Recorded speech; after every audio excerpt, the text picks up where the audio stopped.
Many parts of the United States Constitution deal with rights of an individual, and many amendments talk about protecting or expanding the rights of an individual.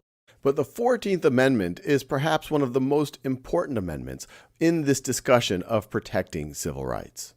And in particular, Section 1 is the part that is most cited. So let's just read this together.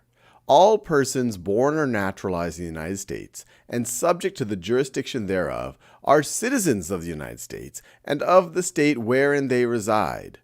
No state shall make or enforce any law which shall abridge the privileges or immunities of citizens of the United States, nor shall any state deprive any person of life, liberty, or property without due process of law, nor deny to any person within its jurisdiction the equal protection of the laws.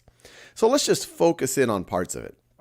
So one big takeaway about the 14th Amendment, this is the federal government saying, hey, these are things that the state cannot do. So for example, when it says, nor shall any state deprive any person of life, liberty, or property without due process of law, this is a restatement of the Fifth Amendment that, hey, people can't just stick you in jail or take away your property without you going through some type of a process, a legal process.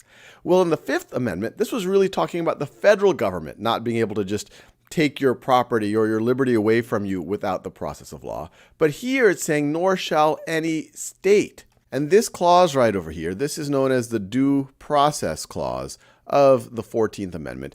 Then right after that, it says, nor deny to any person within its jurisdiction the equal protection of the laws. The equal protection of the laws. I'm going to underline that. And this, you might guess, is called the Equal Protection Clause. Now, the context in which the 14th Amendment was ratified, it happens in 1868, shortly after the end of the Civil War. You, of course, have the 13th Amendment that, among other things, abolishes slavery. But then you have these things in the South called black codes, which continued to repress the rights of African Americans. And that's why Congress felt the need for the 14th Amendment to be passed.